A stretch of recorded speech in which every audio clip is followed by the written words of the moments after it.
안녕하세요. 결혼한 지 3년이 조금 넘은 20대 여성입니다. 아이는 아직 없고요. 오늘은 제가 왜 계모인 시모와 손절을 하게 되었는지 말씀드리려고 합니다. 동갑내기 남편과 대학 시절에 만나 5년 넘게 연애를 하고 3년 전 남부럽지 않은 결혼식까지 올렸습니다. 사실 처음에는 좋은 친구 사이로 지내고 있었어요. 하지만 친구로 지낸 지 1년이 좀 지났을 무렵 남편이 저에게 여자로 보인다면서 자기 여자친구가 되어달라고 하더라고요. 저는 당연히 남편이 평소처럼 장난을 치는 줄 알았습니다. 하지만 남편 말이 자기가 힘들고 지칠 때 생각나는 사람이 저라는 거예요. 그러면서 꼭 저와 언젠가 결혼하고 싶다며 자기를 남자로 봐달라고 하더라고요. 사실 남편은 키도 크고 인물도 좋아서 언제나 여학생들에게 인기가 좋았어요. 하지만 저는 그에 비해 평범해서 딱히 다른 사람들의 주목을 받는 타입은 아니었습니다. 그런 상황에서 남편이 저에게 매달리니 저와 친한 친구들마저 이해가 안 된다며 저를 놀리곤 했어요. 그러다 저는 유학을 갔고 남편도 군대를 가면서 어쩔 수 없이 서로 멀어진 시간이 있었습니다. 하지만 남편은 군대에서도 저에게 이메일을 쓰고 휴가가 나오면 제가 있는 곳으로 선물을 보내주는 등 지극정성이었어요. 결국 남편도 제대를 하고 저도 유학 생활을 마치고 한국으로 들어오면서 진짜 연인 사이가 되었습니다. 남편은 자기를 받아줘서 너무 고맙다면서 앞으로 평생 제 눈에서 눈물 나는 일 없게 해주겠다고 입버릇처럼 말했어요. 그리고 약속대로 남편은 늘 절 우선순위에 두었고 배려와 친절로 저를 대해주었습니다. 저희 친정부모님도 우리 딸 아주 공주 대접을 받고 연애를 한다며 좋아하셨고요.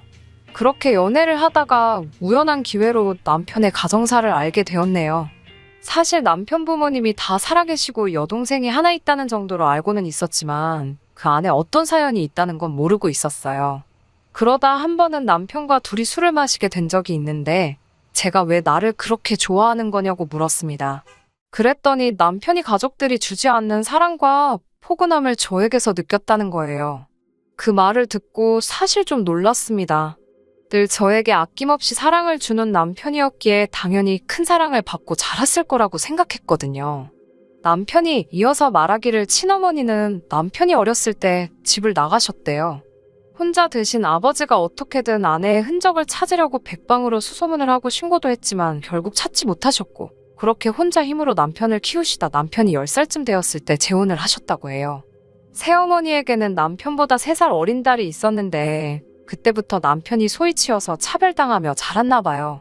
학교에서 힘든 일이 있어도 남자가 그런 것도 혼자 해결 못하냐며 핀잔을 주셨고 부모님이 오시는 행사에도 이따금씩 아버지 혼자 오실 뿐 어머니는 그 어디에도 계시지 않았다고 해요. 그래도 나를 늘 우리 아들이라고는 불러주신다며 멋쩍게 웃는 그 얼굴이 얼마나 슬퍼 보였는지 모릅니다. 아무튼 그렇다 보니 누구를 만나서 결혼을 하고 아빠가 된다는 상상을 할 수가 없었다고 해요. 그런데 저를 만나면서 가족을 꾸리고 싶은 생각이 들었다고 합니다. 저라면 아이에게도 자기에게도 아낌없는 사랑을 줄 것 같았다고요. 그런 남편의 이야기를 들으니 그동안 남편이 얼마나 힘들었을지 제 가슴이 더 아팠습니다. 그리고 그 자리에서 결심했어요. 다시는 그런 서러움을 느끼지 않도록 제가 더 사랑해줘야겠다고요. 작은 사업을 하시는 저희 친정 부모님과 달리 시부모님은 지금은 별다른 수입은 없다고 들었어요. 남편 말로는 가끔 아버님이 공사장에 나가서 용돈벌이 식으로 일을 하고 계시고요. 하지만 대부분의 수입은 아버님이 받으시는 연금이 전부일 거라면서 덧붙이기로 사실 자기는 잘 모른다고 했어요. 대부분 새어머니가 관리하다 보니 자기가 파악하기도 좀 힘들다고요. 그래서 결혼할 때도 좀 힘들게 시작해야 할 수도 있을 것 같다고 솔직히 이야기하더라고요. 사실 연애하는 동안 남편이 경제적으로 넉넉하지 않다는 건 벌써 눈치채고 있었기 때문에 오히려 미리 사실대로 말해줘서 고맙더라고요. 저는 남편에게 누구나 힘든 시절은 있는 법이니까 이제 우리 둘이 힘을 합쳐 열심히 살면 된다고 걱정하지 말라고 말해줬어요. 남편은 제 손을 잡고 눈물을 흘리며 정말 너 같은 여자가 자기 인생에 찾아와줘서 너무 기쁘고 행복하다며 앞으로 어떻게든 저 하나만큼은 책임지고 세상에서 제일 행복한 여자로 만들어주겠다고 다짐을 하더라고요. 사실 돈이라는 게 있다가도 없고 없다가도 있는 거잖아요. 많으면 편하고 좋겠지만 없으면 벌면 되니깐요. 반면에 저에게 이렇게 큰 사랑을 주는 사람은 제가 따로 돈으로 살 수 있는 게 아니니까 비교할 수 없는 거라고 생각했어요. 남편의 사정을 진작부터 알고 계시던 친정 부모님도 돈 같은 건 걱정하지 말라고 하시면서 부족한 건 우리가 도와주면 되는 거고 넌 앞으로 우리 아들이나 마찬가지니까 마음 편하게 살라고 남편을 다독여 주셨습니다. 남편은 정말 자기는 로또 맞은 거나 다름없다면서 기뻐했고요. 그렇게 저희 부부는 결혼을 하게 되었습니다. 사실 남편의 개인적 상황이 그렇다 보니 5년 넘게 연애를 하면서도 남편의 가족을 만날 일은 없었습니다. 그러다 본격적으로 결혼 이야기가 나오면서 처음으로 시부모님을 만나게 되었어요. 남편에게 들은 것도 있고 그렇다 보니 부담스러웠던 것도 사실이에요. 그래서 큰맘 먹고 백화점 가서 단정한 정장도 사고 첫 인사에 들고 갈 선물도 사고 많이 신경을 썼습니다. 남편은 무리하지 말라고 했지만 그래도 남편 집에 가는 첫 인사인데 잘 보이고 싶은 게 당연하잖아요. 막연히 시모와 예비 신우가 저를 좋아해주면 좋겠다는 생각도 했어요. 내가 예쁜 짓을 많이 하면 우리 남편도 예쁘게 봐주지 않을까 그런 계산도 있었고요. 하지만 제 예상은 처음부터 보기 좋게 산산이 조각나 버렸습니다. 시댁에 도착해서 들어가니 시모랑 신우가 거실 소파에서 일어나지도 않고 저를 쳐다보며 왔니? 들어와라라며 차갑게 인사를 하더라고요. 저는 일단 집 안으로 들어가 이거 하면서 사간 꽃바구니랑 화과자를 내려놓았어요. 신우가 힐끗 보더니 어차피 시드는 거 뭐 저런 데다 헛돈을 쓰지 이러면서 들으라는 듯이 한 소리를 하더라고요. 그러더니 시모는 너 어른들한테 단 게 얼마나 안 좋은지 몰라서 이런 걸 먹으라고 사왔냐며 우리 아들이 맹꽁이 같은 여자를 좋아하나 보내라며 비꼬는 거예요. 처음부터 이렇게 욕을 먹으니까 눈물이 핑 돌더라고요. 그런데 지금 눈물을 보이면 절대 안 되겠다 싶어서 씩씩하게 웃으면서 죄송하다고 했어요. 다행히 남편이 이러실 거면 그냥 데리고 나가겠다고 하니까 시모가 내가 며느리 될 애한테 말도 편하게 못하냐면서 아이고 미안하다 하시더라고요. 남편이 한숨을 내쉬니까 오빠는 너무 물러서 문제라며 신우가 미안해요 언니 한마디 하더라고요. 당연히 가짜 사과라는 건 알았지만 남편 체면도 있고 하니까 그냥 아니에요 하고 말았어요. 남편은 저를 소개하면서 얼마나 제가 좋은 사람이고 제가 자기한테 중요한 사람인지 몇 번을 강조하더라고요. 그러면서 아무리 며느리여도 딸이다 생각하고 사랑해 주셨으면 좋겠다고 신신당부를 했어요. 시모는 귀찮다는 듯이 적당히 하라면서 저더러 보통 여우가 아닌가 보네. 우리 아들을 저렇게 구워 삶은 걸 보면 이라고 하더라고요. 어른이 말씀하시는데 말씀이 너무 심하신 거 아니냐고 따질 수도 없고 답답하고 화도 났어요. 하지만 괜히 제가 한마디 했다가 남편이 더 난처해지는 건 아닐까 싶어서 꾹 참았습니다. 다행히 말씀 없이 듣고 계시던 시부도 거 좀 적당히 하라며 시모를 말려주셨고 그러자 시모가 아이고 알겠네요. 네네 빈정거리며 방으로 들어가 버렸어요. 신우도 시부에게 아빠는 왜 엄마한테만 뭐라고 하냐면서 입술을 내밀고는 시모가 들어간 방으로 따라 들어가 버렸고요. 순식간에 어색한 분위기가 흐르고 제가 어떻게 해야 하는 건지 이 모든 게 저 때문인 것 같아서 좌불안석으로 앉아 있었습니다. 그때 시부가 신경 쓰지 말라면서 남편과 저에게 얼른 받으라며 통장 하나를 건네주시더라고요. 그러면서 남편에게 네 생일이 비밀번호라고 말해줬어요. 얼른 집어넣으래서 뭐냐고 물을 새도 없이 남편이 주머니에 쏙 집어넣었습니다. 그때 방문이 딱 열리면서 셋이서 뭘 그렇게 수근거리냐고 뭔 이야기를 했냐면서 시모랑 신우가 나오더라고요. 시부는 아무것도 아니라면서 밥이나 먹자고 자리를 털고 일어나시더군요. 정신없이 첫 만남을 마치고 집으로 들어오는 길 남편과 카페에 들려 시부가 준 통장을 열어봤어요. 그 안에는 3천만 원이라는 큰 돈과 함께 시부가 쓴 편지가 한 통 들어있었어요. 우리 아들이 어느덧 이렇게 자라서 사랑하는 여자를 집으로 데려오다니 꿈만 같다면서 둘이 싸우지 말고 행복하게 지내라고 적혀 있었습니다. 더 못해줘서 미안하다는 말씀과 함께 저에게도 아들 잘 부탁한다고요. 오늘 처음 뵌 시부인데도 그 절절한 아들에 대한 사랑이 느껴져서 코끝이 시큰해지더라고요. 남편도 눈이 벌게져서 금방이라도 울 것만 같았어요. 저는 남편에게 우리 아버님한테 잘하고 살자 진짜로라고 말하며 남편 손을 꼭 잡아주었습니다. 친정 부모님께 이 일을 말씀드리니 귀한 돈이니까 함부로 쓰지 말라며 좋은 사돈을 만난 것 같다고 좋아하시더라고요. 그런 친정 부모님께 차마 시모와 신우가 저를 어떻게 대했는지는 털어놓을 수가 없었습니다. 그렇게 남편과 저는 결혼식을 올렸고 친정 부모님이 원래 가지고 있던 소형 아파트에서 신혼살림을 시작할 수 있었습니다. 월세 안 내고 사는 대신 열심히 돈 벌고 모아서 독립하라는 친정 부모님의 배려였어요. 그렇게 신혼살림을 시작한 지 한 달쯤 지났을 무렵이었습니다. 집안일을 하고 있는데 시모에게 전화가 오더라고요. 전화를 받으니 다짜고짜 이따 저녁에 남편하고 시댁으로 오라고 했어요. 제가 무슨 일이시냐고 물으니까 이따 와서 이야기하자면서 전화도 딱 끊어버리셨습니다. 제가 남편에게 전화해 아무래도 심각한 일인 것 같으니 늦지 않게 집에 오라고 신신당부를 했어요. 남편과 시댁에 도착하니 시부모님과 시누 모두 저희를 기다리고 있었습니다. 그런데 예전과는 다르게 시모가 저에게 너무 따뜻하게 대해주는 거예요. 오느라 고생하지는 않았냐면서 갑자기 오라고 해서 미안하다고요. 그러더니 신우도 언니 하면서 저한테 말을 걸고요. 보통은 먼저 말을 거는 일은 없고 시비를 걸거든요. 제가 떨떠름해하면서 무슨 일 때문이시냐고 물었습니다. 시부는 고개를 푹 숙이고 아무런 말도 하지 않고 있었어요. 그러자 시모는 네 시아버지가 암에 걸렸다면서 한숨을 푹푹 내쉬는 거예요. 저와 남편이 놀라서 아버님을 바라보면서 이게 무슨 소리냐고 소리쳤습니다. 그러자 시모가 병원에서 다 검사하고 확인한 거라면서 이제 어떡하면 좋겠냐고 난리였어요. 제가 지금 몇 끼냐고 물으니 그런 건 모르겠고 나도 이제 다 늙었고 네 신우 시집도 가야 되는데 아픈 사람을 어떻게 돌보냐고 한탄을 하더라고요. 집에 아픈 친정아버지가 있다고 그러면 어떤 남자가 우리 딸을 좋아하겠냐면서요. 그러면서 저희더러 시부 병간호 좀 하라고 하더군요. 그 소리를 듣고 남편을 흘끗 쳐다봤는데 남편은 저를 바라보며 곤혹스러운 표정을 짓고 있었어요. 저는 남편이 그래도 시부에게 많은 의지를 하고 산다는 것을 진작부터 알고 있었기 때문에 매정하게 그렇게는 못하겠다고 할 수는 없었어요. 그러고 싶지도 않았고요. 그래서 제가 시부의 손을 잡으며 걱정하지 마시라고 저랑 같이 열심히 치료받고 건강해지시면 된다고 말씀드렸어요. 그러자 시부가 저를 바라보며 시집 온 지 얼마나 되었다고 내가 이렇게 짐덩어리가 되었다면서 미안하다고 하시는 거예요. 그런 저희를 보면서 시모는 아이고 눈물 나네라며 빈정거리기 바빴고 신우는 관심도 없다는 듯 핸드폰만 보고 있었습니다. 이런 두 여자랑 사시는 시부의 인생이 얼마나 외로웠을까 짐작조차 할 수 없었습니다. 다만 하루빨리 이 집에서 시부를 모시고 나와야겠다는 생각만 들더라고요. 그렇게 그 길로 시부짐을 챙겨서 저희 집으로 모셨습니다.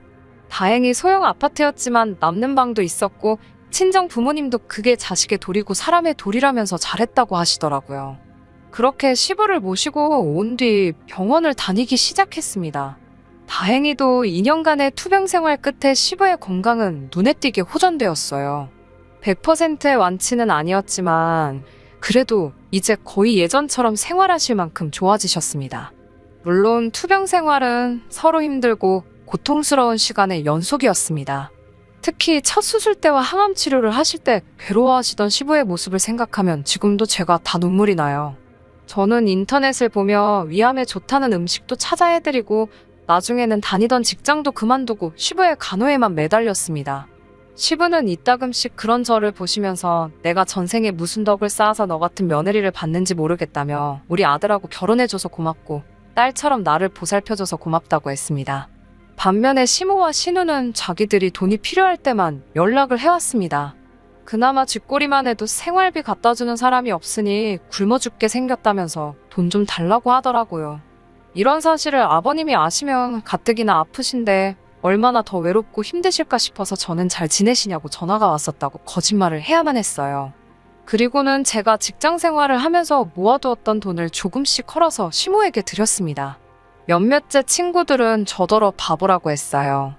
저도 사람이니까 가끔은 내가 왜 이렇게까지 해야 하나 싶기도 했습니다.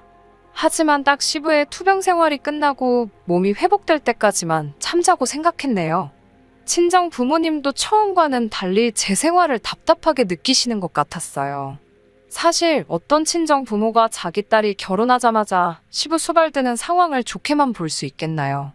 그러다 얼마 전 집안이 뒤집힐 만한 사건이 있었습니다.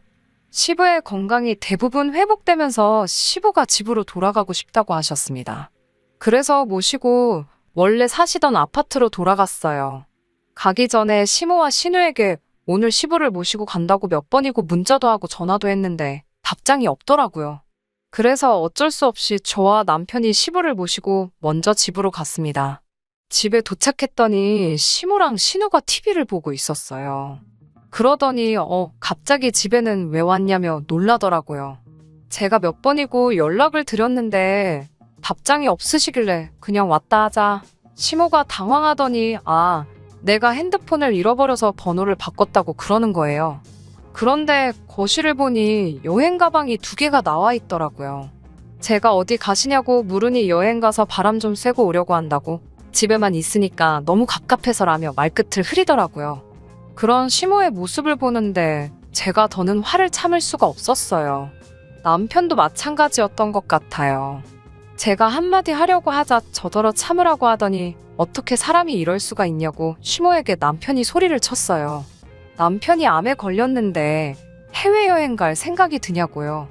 그러자 시모도 지지 않고 다 나섰구만, 다 나섰으니까 집구석에 돌아오는 거 아니냐며 소리를 질렀어요. 그러면서 너는 내가 괴물하고 그러니까 다 색안경을 끼고 보는 거라면서 네 아버지가 죽은 것도 아닌데 내가 왜 여행을 못 가냐고 난리더라고요. 이런 모습을 보고 있는 시부를 어떻게든 일단 데리고 나가야겠다 싶어서 제가 시부에게 일단 나가자고 했어요. 그러자 시부가 제 손목을 딱 잡으시면서 아니다, 아가.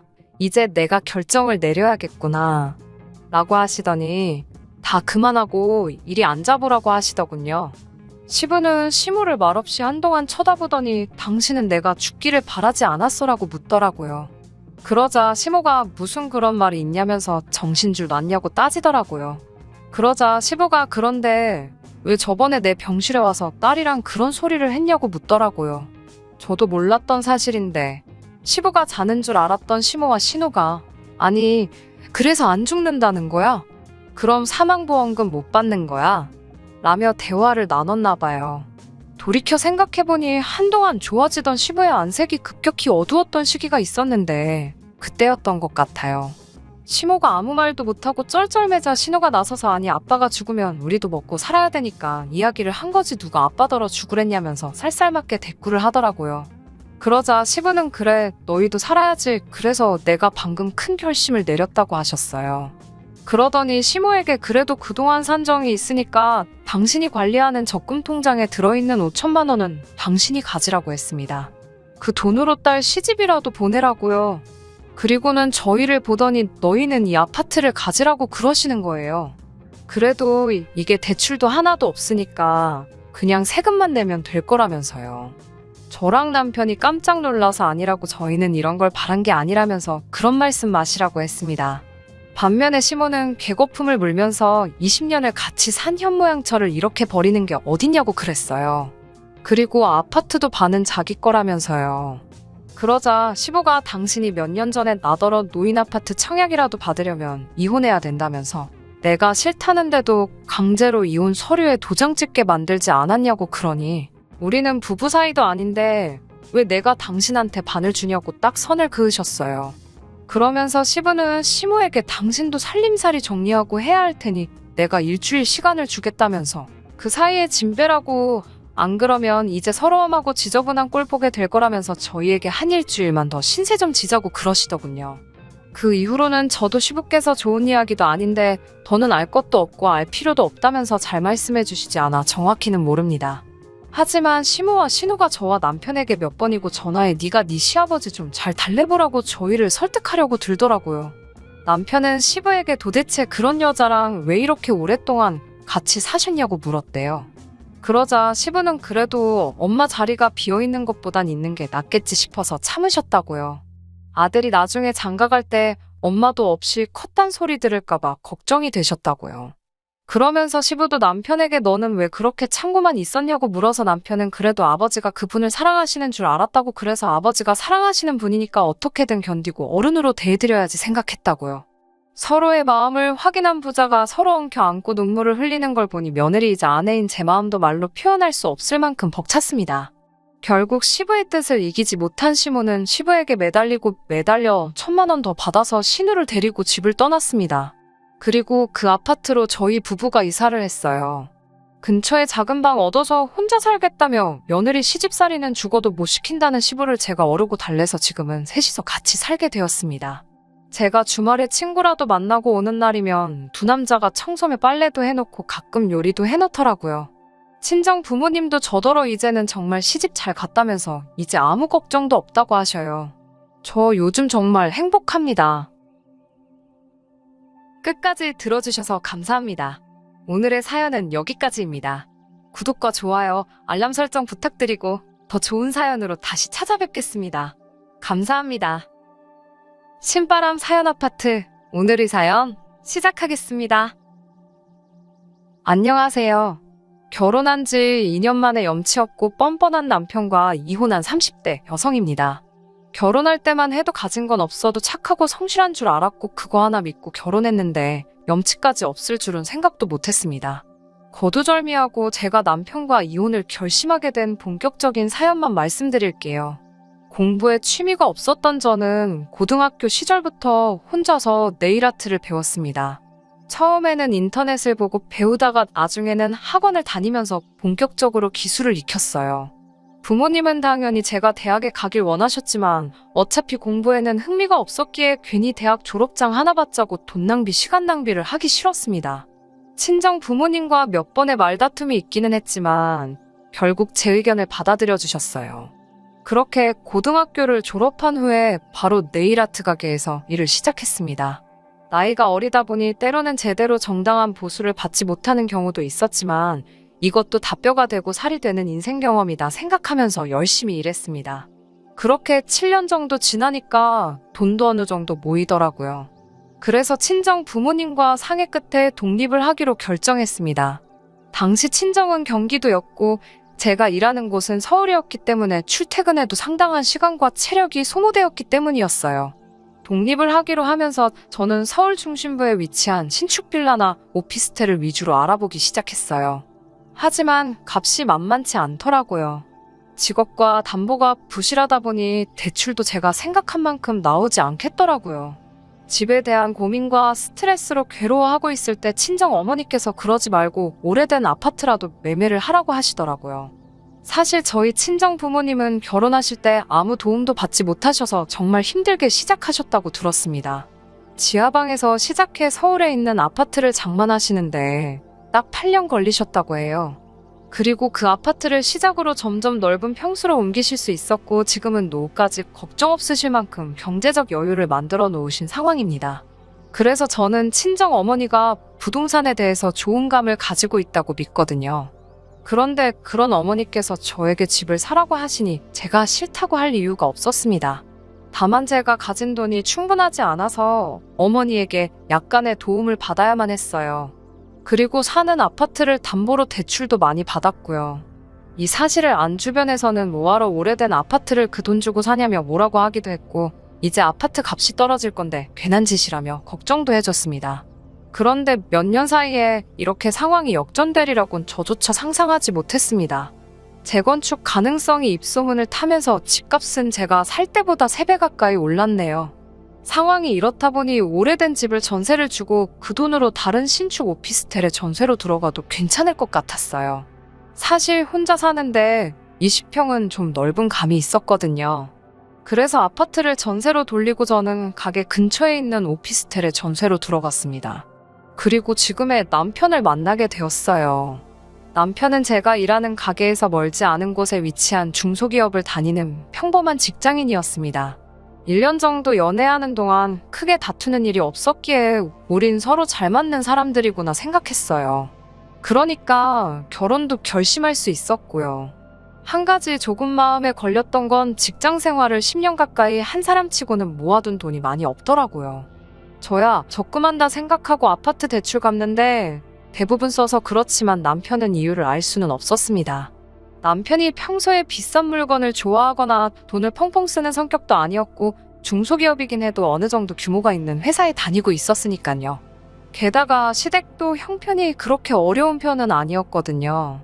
그래도 뭐 제가 집이 있으니까 당장 목돈 들어갈 일은 없었기 때문에 크게 신경 쓰지는 않았습니다. 돈이야 앞으로 같이 살면서 모으면 되지라고 생각했어요. 결혼을 하게 되면서 원래 가지고 있던 아파트에 전세 사는 사람을 내보내고 신혼집으로 수잔이 별로 내키지가 않더라고요. 신혼이니까 아무래도 깨끗한 새 집에서 살고 싶었습니다. 그래서 그 아파트를 팔고 새로 아파트를 사는 쪽으로 결정을 했어요. 문제는 아파트를 팔아서 목돈이 생기긴 했지만 새 아파트를 사는데 충분하지는 않더라고요. 그래서 또 대출을 받아야만 했습니다. 솔직히 시댁에서 좀 보태주시면 좋겠다 생각했는데 전혀 그럴 눈치가 아니더라고요. 남편도 시댁에 물어볼 생각도 없는 것 같았어요. 친정 부모님도 그냥 대출받아서 같이 갚으면서 살면 된다고 시어른들께 부담드리지 말라고 하셨고요. 그렇게 30평대 신축 아파트로 들어가게 되었습니다. 명의는 물론 제 명의로 했어요. 대출이야 같이 갚을 거긴 해도 대부분의 돈이 제가 판 아파트에서 나왔으니까 당연한 일이잖아요. 집을 제가 해결했으니까 혼수는 남편이 모아둔 돈으로 하게 되었어요. 하지만 말씀드린 대로 모아둔 돈이 많지가 않으니 선택지가 많지는 않더라고요. 제가 사고 싶었던 가전제품이나 가구들 모두 저렴한 라인으로 바꿔야 했어요. 가능하면 최신 모델이나 취향에 맞는 것들로 신혼집을 채우고 싶었는데 남편은 그런 건 다 돈 낭비라면서 저를 말려서 어쩔 수 없었습니다. 그렇게 신혼집을 채우고 얼마 지난 후 시부모님과 신우를 초대해 집들이를 했어요. 아무래도 새 아파트다 보니 단지 내 조경도 예쁘게 잘 다듬어져 있었고 피트니스 센터랑 수영장, 미니골프장 같은 시설들도 다 있었습니다. 시부모님은 아파트 단지부터 집 내부까지 살펴보시면서 이게 우리 아들 집이라며 연신 기뻐하시더라고요. 신우도 집이 너무 예쁘다면서 이런 집에 살고 싶다는 소리를 몇 번이고 하더라고요. 그 이후로 한두 달쯤 지났을 때였어요. 시모가 원래 먼저 전화를 잘하는 일이 없는데 전화를 하셨더라고요. 그러더니 다짜고짜 아파트가 지금 누구 명의로 되어 있냐고 물으시더군요. 제가 제 명의로 되어 있다고 하니까 왜 자기 아들 이름이 빠져 있냐는 거예요. 그래서 남편은 이 집 살 때 보탠 게 하나도 없다고 말씀드렸죠. 그러자 그럼 대출은 남았냐고 물으시더라고요. 무슨 속내인가 싶어서 일단 대출 2억 정도 남았다고 말씀드렸어요. 잠깐 멈칫하시는 것 같더니 그럼 그 2억 우리가 갚아줄 테니 네 남편 이름도 올리라고 하시더군요. 2억을 해주실 능력이 되시면 혼수할 때 좀 도와주시지 이제 와서 왜 이러시나 싶어서 일단은 생각해볼게요 라고 대답을 했어요.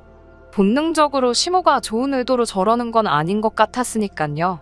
바로 친정 어머니께 전화를 걸어 방금 있었던 일을 말씀드리니 친정 어머니가 깜짝 놀라시면서 절대로 그렇게 해주면 안 된다고 신신당부를 하셨습니다. 그러더니 다시 안 되겠다며 당장 만나자고 하시더라고요. 친정 어머니는 그 길로 저를 데리고 은행에 가셨고 은행에서 친정 어머니의 아파트를 담보로 대출을 받아 제 대출을 갚아주셨습니다. 대신 저에게 차용증을 쓰고 아파트 대출 갚듯이 이자와 함께 친정 어머니께 돈을 갚으라고 하셨고요. 제가 이렇게 복잡하게 할 필요가 있나 싶었지만 지금 생각해보면 그렇게 해놓기를 천만다행이었습니다. 다음 날 시모한테서 전화가 또 걸려왔어요. 그러더니 생각해봤냐고 물으시더라고요. 그래서 제가 모르겠다는데 몰려 어머님 하고 여쭈니 2억 줄 테니까 공동명의하라고 하시는 거예요. 그래서 어머님 저 그 2억 이제 필요 없어요. 대출 다 갚았어요 라고 대답했습니다. 그러자 전화기 너머로 당황한 듯한 시모의 모습이 보이는 것 같았어요. 그러더니 그럼 그냥 2억 받아서 네가 가지고 있든지 쓰든지 마음대로 하고 우리 아들만 공동명의로 일단 올려달라고 하시는 거예요. 그래서 제가 저 그 2억이 필요가 없는데 왜 자꾸 주시려고 하냐고 그러니 어른이 준다고 하면 감사합니다 하고 받으면 그만이지 왜 이렇게 튕기냐고 하시대요. 제가 웃으면서 공동명의 조건 안 거시고 그냥 주시면 감사합니다 하고 받을게요 라고 하자 저더러 넌 계산도 못하냐면서 황당하다고 짜증을 내시고는 그냥 끊으셨어요. 그렇게 또 시간이 흘렀습니다. 그 사이에 가족 모임이나 명절 때 시모가 저를 보기만 하면 공동명의 이야기를 꺼내긴 했지만 제가 그때마다 조건 없이 그 돈 주세요라며 능청을 떨었더니 나중에는 말씀 안 하시더라고요. 사실 공동명의 해주라는 말 때문에 이혼을 생각한 적은 한 번도 없습니다. 아들 가진 엄마로서 욕심이 나서 저러시나 싶었을 뿐이에요. 아무튼 진짜 저희가 이혼하게 된 건 어떻게 보면 신우랑 시모 때문이에요. 남편에게는 5살 어린 여동생이 있는데 얼굴은 이쁘장하게 생겼어요. 그런데 외모 가꾸는 것 말고는 아무것도 관심이 없고 맨날 남자가 바뀌더라고요. 신우지만 한심하게 보이기도 하고 저런 여자는 어떤 남자한테 시집가게 되려나 궁금하기도 하고 그래서 늘 지켜보고 있었어요. 그런데 얼마 전 시어머니 생신 때문에 모인 자리에서 신우가 폭탄 선언을 했습니다. 신우가 자기 임신 3개월째라면서 결혼할 거라고 하는 거예요. 저도 깜짝 놀랐는데 시부모님은 당연히 기절초풍하셨습니다. 갈비가 코로 들어가는지 입으로 들어가는지도 모를 식사 자리가 끝나고 집에 돌아왔는데 남편도 안색이 안 좋더라고요. 사실 제가 신우를 싫어하는 것도 아니었고 남편의 여동생인데 당연히 걱정이 되더라고요. 그래서 나중에 조카가 태어나면 잘해줘야겠다 생각하고 있었어요. 사실 시모는 저희 부부에게 왜 애를 안 갖냐고 늘 성화였는데 제가 아무래도 일에 대한 욕심이 있다 보니 좀 미루고 있었거든요. 결혼한 지 2년도 채 안 된 상황이기도 했고요. 아무튼 신우의 임신으로 온 가족이 난리가 나버렸어요. 그 이후로 신우가 결혼할 상대라면서 남자를 데리고 왔어요. 저와 남편도 그 자리에 함께 있었고요. 그런데 남자가 직업도 없고 모아둔 돈도 없다고 했어요. 심지어 신우보다도 어렸고요. 그래서 저희가 그럼 앞으로 둘이 어떻게 같이 살 거냐고 하니까 남자 쪽에서 자기는 생각 안 해봤는데 저희 신우가 매달려서 온 거라고 자기 집에서는 아무것도 못 도와준다고 했다면서 거의 배째라는 식이더라고요. 시부모님도 이 입이 떡 벌어져서는 아무 말도 못하시고 남편이나 저도 뭐라고 말을 해야 할지 감도 안 잡혔어요. 그렇게 남자가 돌아가고 나서 신우가 울고불고 난리가 났습니다. 시모도 신우에게 미쳤다면서 뭔 정신으로 저런 남자를 만난 거냐고 소리를 치고 신우는 그 와중에 아기가 듣는다며 말 조심하라고 난리고 집안이 온통 쑥대밭이 되어버렸어요. 그날 이후로 먼저 물어보기도 뭐해서 그냥 남편 통해서 상황만 어림짐작하며 있었습니다. 솔직히 일이 바빠서 신우 일에 신경을 쓸 틈도 없었고요. 그러다 모처럼 신우에게 전화를 받았습니다. 신우는 저에게 언니 바쁘냐면서 혹시 시간 될 때 커피 한 잔 할 수 있냐고 묻더라고요. 저는 느낌적으로 돈 이야기를 하려고 하나 싶더라고요. 그래, 얼마나 힘들면 나한테 돈을 빌려달라고 하나 싶어서 100만 원이 최대라고 스스로 가슴에 새기며 자리에 나갔습니다. 그런데 막상 카페에 도착하니 신우 혼자가 아니었어요. 시부모님도 같이 나오셨더라고요. 그러면서 저에게 요즘에는 가족들끼리 커피 마시러 많이들 나온다고 하더라며 그래서 불렀다고 하시는 거예요. 당연히 거짓말인 거 알고 있었지만 그래도 도대체 얼마를 빌려달라고 하려고 이러나 싶어서 가만히 듣고 있었습니다.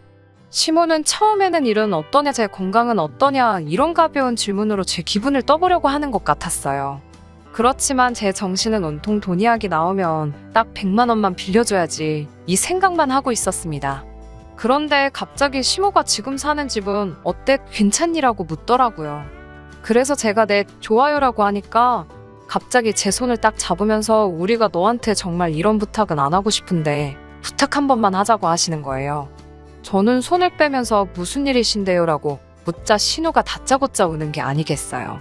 시모는 저에게 그때 그 2억 이야기를 다시 꺼내면서 그 2억 너 줄게, 공동명의 안 해줘도 되니까 대신 그 아파트에 우리 딸 2년만 살게 해주면 안 되냐는 거예요. 그래서 제가 그게 무슨 소리냐고 하니까 2억이면 그래도 괜찮은 빌라나 오피스텔 전세는 구할 수 있지 않냐면서 저랑 남편더러 거기 가서 살고 저희 집을 신우 살게 잠깐 내주라는 거예요. 저희는 애가 없으니까 둘이서 어디서든 살 수 있지 않냐면서요. 그래서 제가 멀쩡히 제 집이 있는데 왜 제가 남의 집 전세를 살아야 하냐고 그랬어요. 제가 왜 이사를 가야 하냐고요. 저희 부부가 살 수 있는 집이면 신혼에도 살 수 있는 집 아니냐고요. 그러자 우리 딸은 애가 있고 너희는 애가 없지 않냐면서 아기를 키우려면 좋은 환경에서 키워야 해서 그렇대요. 그래서 제가 시부모님께 이런 무리한 부탁은 서로 불편하니까 안 하셨으면 좋겠다고 딱 잘라서 말했어요. 그러자 신우가 카페 사람들 다 들을 만큼 큰 소리로 울면서 언니 정말 너무하다고, 저는 언니를 친언니처럼 생각했는데 어떻게 이렇게 매정하냐고 따지는 거예요. 그래서 제가 신우에게 아가씨 양심의 손을 얹고 다시 말해봐요. 언제 아가씨가 나를 친언니처럼 따랐다는 거예요. 그리고 시모에게 어머님도 이러시는 거 아니에요. 저희 결혼할 때 돈 한 푼도 안 보태주시고서는 나중에 아파트 공동명의 해주라며 계속 필요 없다는데 돈 받고 공동명의 이야기 꺼내셨잖아요. 여기서 아무도 제가 힘들 때 신경 써준 사람 없는데 왜 이제 와서 저한테 이러시는 거예요? 라고 조목조목 따졌습니다. 카페 안 사람들 사이에서도 웅성웅성 소리가 나오기 시작하니까 당황한 시모랑 신우가 저에게 너 진짜 찔러서 피 한 방울 안 나오겠다며 못됐다고 그러대요. 한 가족끼리 네 거 내 거가 어딨냐면서 내가 너 그냥 나가달라는 것도 아니고 2억 준다니까라면서요. 저도 이제 에라 모르겠다 싶어서 그 2억 타령 좀 그만하시라고요. 그 2억 신우 주고 신우더러 알아서 애 키우고 살려고 하세요. 제가 애 가지라고 한 것도 아닌데 왜 저한테 그러시냐고 저도 딱 잘라 말하고 카페에서 나와버렸습니다. 집으로 돌아오는데 생각할수록 화도 나고 짜증도 나고 왜 내가 미안한 기분이 드는지 그것마저도 승질이 나 죽겠더라고요. 왜 서로 불편하게 그런 이야기를 꺼내는 건지 도무지 이해할 수가 없었고요. 그런데 현관을 열고 딱 집 안에 들어서자 신발도 벗지 못한 저에게 남편이 고함을 치더라고요. 못된 여자라면서 어떻게 시댁 식구들이 그렇게 힘들게 부탁을 하는데 사람들 앞에서 개망신을 줄 수가 있냐고요. 제가 어이가 없어서 말없이 남편을 쳐다보니까 또 우리 엄마가 공동명예 해주라고 2억도 준다고 그렇게 부탁하는데 홀딱 가서 대출 갚고 우리 엄마 입 닫으라고 그랬지. 내가 그거 모를 줄 아냐면서 저더러 매사 돈 가지고 시댁 무시하는데 진짜 너 같은 여자 정 떨어진다고 그러더군요. 순간 내가 이런 소리까지 들으면서 뭐하러 이런 인간이랑 살아야 하나 싶었습니다. 그래서 제가 남편에게 당신도 그렇고 당신 가족들도 그렇고 나한테 불만이 엄청 많은가 본데 그럼 당신 나가서 당신 엄마 아빠랑 살아 잘난 그 여동생이랑 뱃속에 있는 조카 끌어안고 곳 네가 다 먹여 살리면서 살라고 받아쳤어요. 그러니까 남편이 그래도 잘못했다는 소리를 안 한다며 저를 죽일 듯이 노려보더라고요.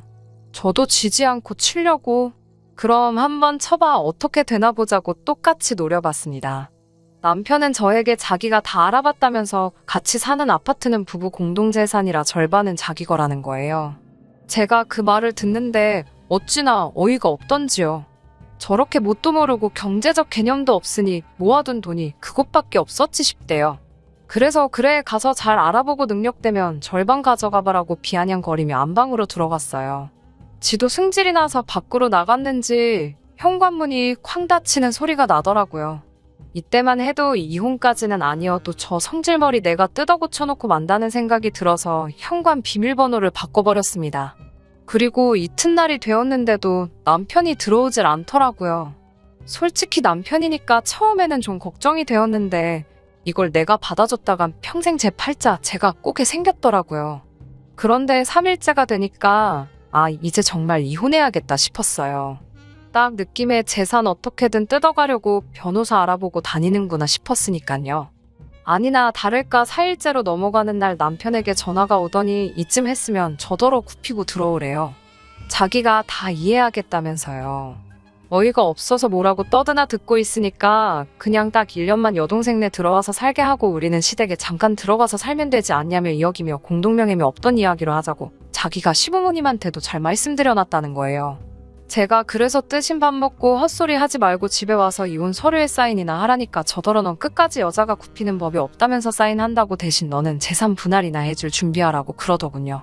그래서 제가 재산 분할 같은 소리 집어치우고 거지 같은 네 살림살이나 가져가라고 했습니다. 그리고 만나기로 한 날 혹시나 저한테 해코지라도 하면 어쩌나 싶어서 사람들 많이 오가는 대형 카페로 불러내서 서류를 들이밀었습니다. 그때만 해도 남편은 진짜 제가 서류를 준비해 올지는 몰랐나 봐요. 황당하다는 듯 저를 쳐다보더니 한다 해 하면서 사인을 하더군요. 그 순간 제 기분은 다 끝났다, 홀가분하다로 표현하면 될 것 같아요. 저는 남편에게 변호사 잘 알아보라고 그래서 가져갈 수 있는 건 다 가져가 보라고 그랬어요. 저희가 결혼해서도 공동생활비를 제외하고는 각자 관리했기 때문에 확신하는데 남편이 가져갈 몫은 하나도 없거든요. 철진한 가구랑 가전제품은 저도 가지고 있기 싫어서 트럭 불러서 다 시댁으로 보내줬고요. 이혼 후 남편에게 2번 정도 전화가 왔었어요. 저 같은 여자를 놓친 건 자기 일생일 때 실수라면서 한 번만 용서해주면 시댁 식구들과는 연 끊고 저만 보고 살겠다며 애걸복걸이었어요. 하지만 한 번 속은 것도 분한데 또 속을 일이 있나요? 저는 됐으니까 가서 잘 먹고 잘 살고 가족들이랑 행복하게 지내라고 했어요. 남편과 살던 집은 처분하고 그 돈으로 다시 작은 아파트 하나를 사서 지금은 제 취향대로 꾸며놓고 살고 있습니다. 남은 돈으로는 재테크를 하려고 요즘 알아보는 중이에요. 지금쯤 신우는 아이는 낳았을까 집은 구했나 아주 가끔 스치듯 생각은 나지만 제 알바는 아니네요. 지금까지 제 이야기를 들어주셔서 정말 감사하고요. 좋은 하루 되세요. 끝까지 들어주셔서 감사합니다. 오늘의 사연은 여기까지입니다. 구독과 좋아요, 알람 설정 부탁드리고 더 좋은 사연으로 다시 찾아뵙겠습니다. 감사합니다. 신바람 사연 아파트, 오늘의 사연 시작하겠습니다. 안녕하세요. 저는 32에 딸 키우고 있는 초보 엄마입니다. 딸은 이제 3살이 다 되어가요. 딸아이를 처음 가졌을 때만 해도 제가 이혼을 하게 될 거라고는 상상도 한 적 없습니다. 행복한 가정 꾸리면서 잘 살 수 있을 거라고 믿어 의심치 않았어요. 저희는 아이가 태어나기 전 저도 회사를 다니고 있던 맞벌이 부부였어요. 신혼집 구하면서 생긴 대출이자 때문에 남편 혼자 외벌이 시키기에는 부담이 있는 편이고 당장 제가 남편보다 월급이 더 높은 편이기도 했거든요. 그래서 대출금이 어느 정도 줄어들기 전까지는 아이를 바로 가질 계획은 없었어요. 그래서 아이가 찾아온 것은 축복이지만 그 사실에 겁도 많이 났습니다. 임신 소식을 듣고 친정부모님은 뛸 듯이 기뻐하셨어요. 공주님이 태어난다니 정말 상황만 되면 저희 집 근처로 이사를 오고 싶다는 말까지 하시며 엄청 좋아하셨거든요. 친정이 가깝기라도 하면 저희 어머니께 아이 좀 봐달라고 부탁을 할 수 있지만 저희 사는 데서 거리가 너무 멀어서 현실적으로 불가능한 문제였어요. 비는 방이 있기는 하지만 친정어머니가 올라오셔서 집에 상주하기에는 혼자 지내셔야 할 아버지 걱정이 되기도 했고 두 분 다 모시자니 남편이 불편해할 걸 생각하니 그렇게 하지 못했어요. 시댁은 지금 사는 신혼집에서 거리가 가까운 편이에요. 시어머니께 아이 좀 봐주실 수 있느냐 남편 통해서 물어본 적이 있습니다. 보기 좋게 거절당했지만요. 제 아이가 아들이면 두 발 뻗고 나서서 키워주겠지만 딸이라서 싫다고 하셨어요. 너무 서운했던 기억이라 다시 떠올리고 싶지 않지만 뱃속의 아이가 여자아이인 걸 말씀드렸을 때 시어머니 표정이 아직도 눈에 선하네요. 제 임신 소식 들었을 때부터 집안에 기둥이 될 사내아이가 나오게 해달라고 그렇게 기도를 다녔는데 신도 참 무심하시다고 절망스럽다는 표현을 하셨어요. 요즘 누가 아들, 딸 가리나요? 저희 할머니 세대 때야 그럴 수 있다 치지만 저희 친정어머니만 해도 어릴 적에 남자 형제들 다 대학교 다닐 때 못 간 게 한이 된다고 차별을 몸으로 느끼셨다고. 제가 외동딸로 자라긴 했지만 아들 자식 갖고 싶은 생각 한 적 한 번도 없으셨다고. 만약에 있다고 하더라도 본인이 겪었던 게 있으니 저한테는 그런 기분 들게 키우고 싶은 생각 전혀 없었다고 하셨거든요. 기뻐하실 생각에 굳이 시댁까지 찾아가서 여자아이인 걸 말씀드렸는데 저 눈앞에 두고 절망스럽다는 소리나 들으려고 찾아갔나 하는 생각이 들어 표정 관리도 하기 힘들었어요. 그러니 대번에 뭐가 그리 불만이라서 얼굴이 그러고 있느냐고 한 소리 하시더라고요. 시이모님 이야기를 꺼내시면서 걔네 첫째가 딸인데 곁에서 지켜보니 예민하고 남동생들 기를 팍팍 죽이면서 지 잘난 맛에 살더라고. 나중에 너네도 사내아이 태어날 텐데 지 누나 등살에 아들 손주 어깨도 못 펴고 기죽어서 지내는 생각만 하면 아주 가슴이 찢어지는 것 같다는 말을 하시더라고요. 말씀드렸다시피 남편 벌이로 대출도 감당하기 힘들어 저희는 둘째 계획은 하지도 않고 있었거든요. 그런데 아직 첫 아이도 태어나지 않았는데 계획에도 없는 아들 손주 운운하시며 소아붙이시니 참 그 말이 아직도 상처로 남아있어요. 집에 오는 길에도 시어머니 말이 너무 가슴에 남아 남편하고도 괜히 싸우기까지 했어요. 남편이 원래도 저렇게 아들 타령하시는 분이라고 친척들 모여있으면 우리 집은 아들이 둘이라 뭐 이런 식으로 말씀하시면서 아들 가진 걸 자랑으로 여기시는 분이니 그냥 원래 그러신 분이라고 생각하라고 하더라고요. 아이 태어나기 전에 조금이라도 더 벌어야겠다는 생각에 만삭의 몸으로도 회사를 출근하게 되었습니다. 허리띠 졸라매면서 저축을 했지만 아이 어린이집 보낼 나이까지 계산해봐도 빠듯한 건 어쩔 수가 없었어요. 말씀드렸다시피 제 벌이가 남편보다 조금 더 나은 편이었기 때문에 아이가 태어나고 저는 바로 복직을 하고 남편이 전업주부를 하는 방법도 생각해봤습니다. 어렵게 제 생각을 남편한테 이야기했더니 남편이 말도 안 되는 소리 하지 말라고 딱 잘라 말하더군요. 시어머니 이유를 들며 여자가 돈 벌고 남자가 애 키우면 어떻게 나오실지 뻔히 알지 않느냐고 뒷목 잡고 쓰러지거나 당장 이혼하라고 말하실 거라고 저한테 말하기는 했지만 남편도 애 키우고 살림하는 거 하기 싫어하는 게 눈에 뻔히 보였어요. 시어머니가 사내 아이 아니라고 그렇게 저에게 상처를 주실 때는 자기 어머니가 고지식한 부분이 있어서 그런다고 그렇게 떠들더니 정작 본인도 그런 식으로 고지식한 부분이 있더라고요. 지금이야 제가 돈을 더 잘 벌지만 나중에 가서 승진하고 회사에서 중책을 맡는 건 다 남자가 아니겠냐고. 당장 돈 얼마 때문에 자기 경력 끊는 게 말이나 되냐면서 조금 더 길게 보고 생각하자고 하더라고요. 참나, 저도 경력 끊기는 건 마찬가지 아닌가요?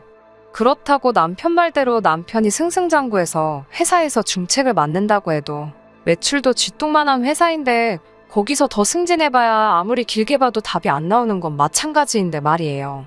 더 말 꺼내봤자 통하지도 않을 것 같고 저도 아이 3살 되자마자 어린이집 보낼 계획이기는 했지만 그래도 엄마 손에 자라는 게 아이에게 더 나을 것 같아서 그 부분에 대해서는 더 이상 다투지 않고 예정된 대로 제가 회사를 그만두기로 했습니다.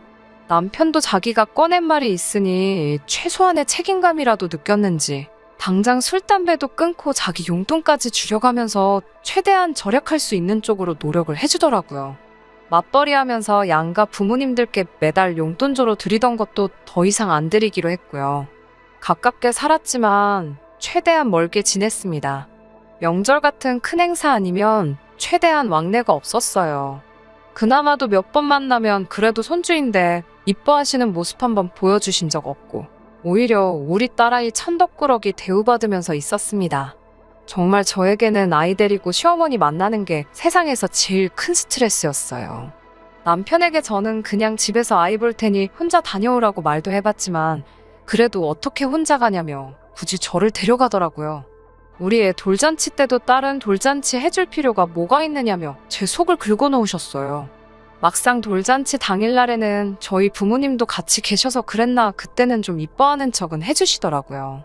아무튼 최대한 피해가며 그렇게 딸아이 돌 지날 때까지 별다른 일 없이 잘 지내왔는데 작년 초에 남편의 남동생 그러니까 도련님이 결혼을 하게 되면서 모든 일이 시작되었습니다. 동서될 사람은 그냥 평범하고 흔한 인상이었어요. 벌이 적당한 중소기업 다니고 있고 조용조용하고 참하게 생긴 사람이었어요. 신혼집도 마침 저희 집 근처에 있는 빌라로 구해서 자주는 아니지만 근근히 만나면서 지냈습니다. 저를 형님 하면서 잘 따르고 나이는 저보다 어렸지만 그래도 또래이다 보니 저도 불편하게 하지 않고 언니 동생 같은 사이로 지내보고 싶었어요. 그런데 겉보기와는 다르게 은근 사람 속을 뒤집어 놓는 여우 같은 사람이더라고요. 동서네가 결혼하고 나서 첫 명절이 돼서 시댁에서 다 같이 만나게 되었습니다. 그렇게 온 식구들끼리 만나는 건 처음인 자리였어요. 식사 중에 아이가 칭얼대길래 달래주고 있는데 시어머니가 눈치를 주더라고요. 그냥 듣는 둥 마는 둥 한 귀로 흘리고 있었는데 시어머니가 동서에게 너는 쟤처럼 딸 낳지 말고 아들을 낳으라는 말을 하시더라고요. 동서가 제 눈치 보느라고 대답을 잘 못하고 있었는데 시어머니가 자기들 유산이 어떻고 저떻고 하면서 결혼할 때는 남편이 첫째라서 지원을 더 많이 받기는 했지만 자기들 갈 때는 대를 이을 수 있는 아들 먼저 낳는 집한테 다 줄 거라고 하시더라고요. 남자는 여자하기 나름이라는 말이 이럴 때 쓰라는 거라고 하시면서요. 솔직히 시부모님 재산이라고 해봐야 엄청난 거 가지고 계신 것도 아니고 서울 변두리에 빌라 하나 가지고 있는 게 전부시거든요. 그렇다고 그게 무시할 정도는 아니지만 솔직히 탐이 난다거나 하지 않았어요. 당장 저희가 아끼고 살고 있다고 해도 남편 외벌이로는 한계가 있고 저도 딱히 둘째 생각도 없고 저도 언제까지 아이 때문에 제가 반평생 공부해온 경력 놓아버리고 싶은 마음도 없었고요. 제 편이라고 생각한 적 한 번도 없지만 그래도 짧은 기간이나마 서로 마음 터놓고 같이 잘 지내고 있던 동서가 그 자리에서 그렇게 대답할 거라고는 생각도 하지 않았어요. 목소리부터 간드러지게 바뀌더니 자기들도 첫째는 아들이었으면 좋겠다고 누구처럼 어머님 기대에 져버리지 않겠다는 식으로 말을 하더라고요. 솔직히 그때 동서한테 오만정이 다 떨어져 버렸어요. 그 집이 아들을 갖던 딸을 갖던 관심도 없었지만 그 상황에서 저를 깎아내리면서까지 시어머니한테 잘 보여야 했나 하는 배신감이 들더라고요. 그런데 몇 달 뒤 거짓말처럼 동서의 임신 소식이 들려왔고 심지어 그 아이가 아들이라는 소식까지 전해 듣게 되었습니다. 당연히 시댁은 경사가 났고 저도 하기 싫기는 했지만 예의상 동서에게 축하한다고 전해줬어요. 그런데 동선의 소식을 들은 후부터 남편이 조금 이상해졌어요. 선수를 빼앗긴 것처럼 생각하고 시도 때도 없이 둘째 만들자고 달려들고 그러더라고요. 아이 하나만 낳아서 잘 기르자고 하지 않았냐. 도대체 왜 그러는 거냐 물어봤더니 딸 낳은 게 잘못인 것 마냥 시어머니와 똑같이 말을 하더라고요. 이미 동선애가 아들이 먼저 생겼는데 이제 와서 그러냐 하니 그래도 내가 첫째인데 아들 생기면 어머니 생각도 바뀌지 않겠냐 하면서 전부 다는 아니더라도 일부는 받아야지 않겠냐고 하면서요. 시부모님한테 받을 게 얼마나 된다고 그걸 가지고 그러냐고 했어요. 빌라 시세해봐야 잘 쳐줘도 2, 3억밖에 안 할 테고 요즘 100세 시대라고 하는데 언제가 돼서야 받겠냐고. 그냥 애초에 우리 계획한 대로 아이 어린이집 들어갈 나이 되면 내가 복직해서 벌면 되는 것 아니냐고. 아들 낳아 유산 받으려고 부모님 일찍 돌아가시라고 고사 지낼 것도 아니면서 별것도 아닌 걸로 조바심을 내고 있냐고 한마디 했어요. 그러니까 너는 돈 1억이 우스운 줄 아냐고. 우리가 그 돈 모으려면 몇 년을 아끼고 모아야 하는지 계산도 안 서냐고 하더라고요. 다음에 태어날 아이가 아들일지 딸일지 어떻게 하냐고. 그렇게 아들 태어날 때까지 둘이고 셋이고 넷이고 계속해서 낳으면 걔들 학교 보내고 공부시키는 돈은 계산도 안 하냐고 뭐라 하니 저보고 유치하다고 하더군요. 제가 이러는 게 시어머니에 대한 반발심 때문에 그러는 거라고. 또 우리 애가 나중에는 혼자서 얼마나 외롭겠냐고. 하나 더 생기면 아이한테도 좋고 그게 아들이면 우리도 나중에 받을 게 있어서 좋지 않냐고 거품을 물고 달려들더라니까요. 그나마 중간 역할이라도 해주고 있다고 생각하던 남편마저 저러고 있으니 아주 하루하루가 스트레스였어요. 오죽하면 저도 우리 애가 왜 아들이 아니었을까 하는 생각까지 들 정도였으니까요. 우리 엄마 걱정할까봐 그동안 있었던 일들 말도 못 꺼냈는데 어디 털어놓지 않으면 제가 돌아버리겠어서 힘든 속내 털어놓게 되었습니다. 어머니께서 자기 일처럼 속상해하시며 화를 내셨지만 지금의 남편 심정도 조금 이해해주라고. 아무튼 제가 선택한 사람 아니냐. 지금이야 동생한테 밀려난 것 같아서 그러는 거지 그동안 참 잘하지 않았느냐고. 앞으로 함께할 시간이 한참 더 남았는데 조금만 더 믿고 기다려주라고 저를 달래주셨어요. 그 말에 정말 마음속으로 참을인자 새기면서 최대한 참아보려고 노력했습니다. 그런데 얼마 전 정말 참을 수 없는 일이 일어나고야 말았어요. 얼마 전 동선에 아이가 태어났거든요. 동서 출산하고 친정에 가서 2주 산후조리하고 시어머니 집에서 2주 지내기로 했다는 이야기는 들었어요. 그런데 무슨 일인지 남편은 두고 저 혼자 오라는 시어머니의 연락을 받게 되었습니다. 부랴부랴 찾아갔더니 시어머니랑 동서랑 함께 있었고요. 이리 와 앉아보라는 말에 무슨 말을 하려고 부르신 건가 했는데 대뜸 저보고 동선의 아이를 맡아 키우라고 하는 거 아니겠어요? 제가 뭐하러 동선의 아이를 키우겠어요. 당연히 싫다고 했어요. 아니, 애초에 그 아이를 왜 저보고 키우라고 하는 거냐고 물어봤죠. 옆에서 동서가 자기는 이제 복직을 해야 하니 어쩔 수 없다고 말을 하더라고요. 시어머니도 대를 이을 손주가 태어났는데 앞으로 큰 사람 되려면 교육에 힘을 쏟아야 하니 둘째가 복직을 해야 하지 않겠냐고 거드시더라고요. 아들 손주 그렇게 바라시던 시어머니가 맡아주시면 되는 걸 왜 굳이 저한테 물어보느냐 했어요. 저도 이제 곧 아이가 어린이집 들어갈 수 있는 나이가 되니 저도 복직을 계획 중에 있다고 말했어요. 시어머니가 제 말을 자르면서 그냥 복직 안 하면 되는 거 아니냐고. 어차피 지금 제가 애 키우고 있는데 하나 더 돌보는 게 뭐가 문제가 되느냐고 하시면서요.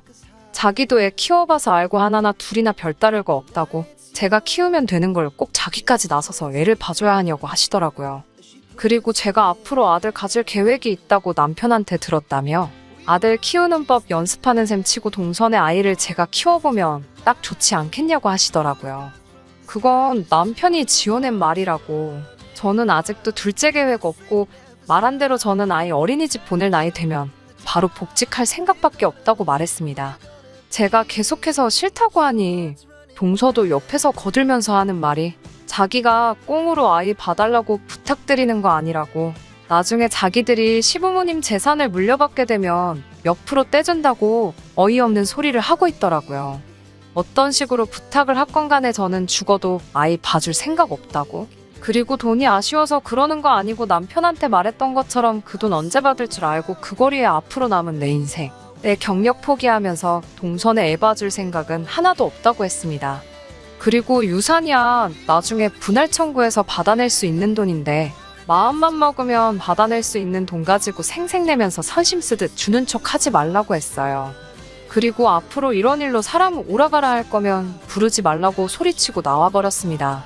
시어머니가 저 꼬라지 좀 보라면서 아주 저보고 집안을 말아먹을 여자라며 욕짓거리를 하시더라고요. 대를 끊으려던 것도 모자라 형제들끼리 분쟁을 만들 셈이라면서요. 그냥 듣지도 않고 뒤도 안 돌아보고 나와버렸습니다.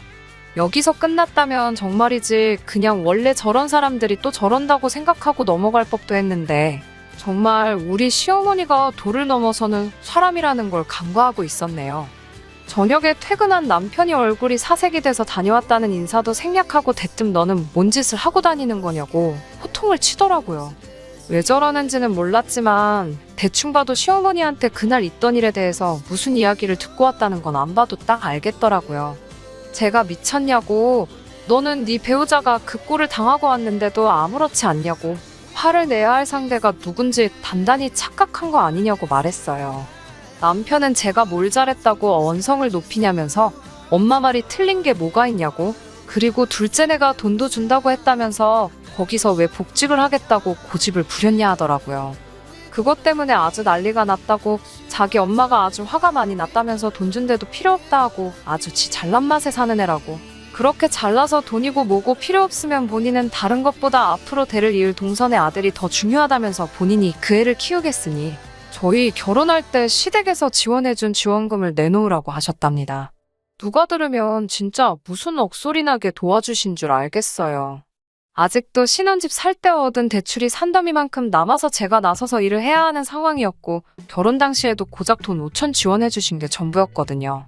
그렇다고 저희 친정에서 아무것도 안 한 거 아니고 신혼집 혼수 다 채우고 시부모님이 해주신 돈만큼은 해야겠다며 혼수하고도 모자란 돈만큼 현금 해단도 준비해서 드렸거든요.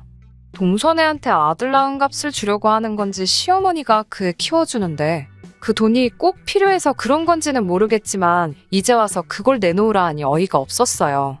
그 와중에 그 말에 겁을 먹고 저한테 호통치고 있는 남편도 제정신인가 싶었고요. 애초에 시어머니한테도 둘째 가질 거라는 헛소리만 하지 않았어도 아들 키우는 연습인 셈 쳐라마라 이딴 말도 안 들었을 텐데 말이에요. 저도 여태까지 참았던 게 한 번에 폭발하니 이젠 더 이상 이걸 대화로 풀고 자시고 할 생각조차 들지 않더라고요. 이럴 바에는 그냥 갈라서 자고 저도 같이 덤볐어요. 시어머니한테 지원금 받은 거 도로 돌려주라고. 하지만 그건 내가 받은 게 아니라 너가 받은 거니 남편 보고 돌려주라고 했습니다. 그리고 우리 집에서도 결혼할 때 똑같이 했으니 혼수로 채운 건 내가 전부 다 가져갈 거고 현금 해단으로 드렸던 돈은 그 액수 그대로 돌려받아야겠다고 했어요. 그리고 저는 시어머니의 행동을 원인으로 이혼 소송을 제기했습니다. 법원에서는 시어머니의 행동이 부당한 대우에 해당한다고 하여 제 편을 들어줬어요. 유책 배우자가 시어머니이기도 했지만 딸아이 차별하는 시어머니의 언행의 친권과 양육권 모두 다행히 제가 받아올 수 있었어요. 거기에 더불어 아이가 성인이 되기 전까지 남편은 양육비를 지급해야 한다는 판결까지 받았습니다. 재산분할은 말한 대로 혼수를 제가 다 가져오고 현금 해단으로 줬던 돈에 대해서 돌려받고 추가로 부동산 상승분을 계산해서 추가로 조금 더 가져오게 되었어요. 하지만 거기서 끝나지 않고 파탄의 원인인 시어머니에게는 따로 위자료 청구 소송을 진행했습니다.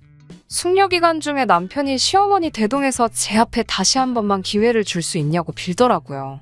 가차없이 저는 그럴 생각 없다고 단호하게 거절했고요. 지금은 친정으로 돌아와서 부모님 품에서 지내고 있습니다. 어머니, 아버지 둘 다 제 딸 공주님 대하듯 아껴주시고 어린이집 보낼 필요도 없이 어머니가 아이를 봐주셔서 저도 친정 근처에 있는 회사에 취직에 성공했고요. 서울에서 회사 생활 할 때보다야 월급이 조금 작아지긴 했지만 남편이 앞으로 보낼 양육비 생각하면 아이한테 더 좋은 세상을 보여줄 만큼은 될 것 같아요. 아이한테는 아빠 없이 자라게 하는 게 제가 잘못한 것 같아서 미안한 마음이 듭니다. 그래도 절대 아빠의 빈자리 느껴지지 않도록 최선을 다해서 키워낼 생각이에요. 저희 신혼집으로 쓰던 집은 팔았다는 이야기 전해 들었습니다. 남편 역시 다시 시어머니 댁으로 들어간 것 같고요. 거기서 시어머니 뒷바라지 하면서 동생네 애 키우는데 전력을 다하며 살겠죠. 사실 궁금하지도 않아요. 저는 앞으로 저에게 주어진 새로운 인생, 최대한 행복하게 사는데 집중할 생각이에요. 끝까지 들어주셔서 감사합니다. 오늘의 사연은 여기까지입니다. 구독과 좋아요, 알람 설정 부탁드리고 더 좋은 사연으로 다시 찾아뵙겠습니다. 감사합니다.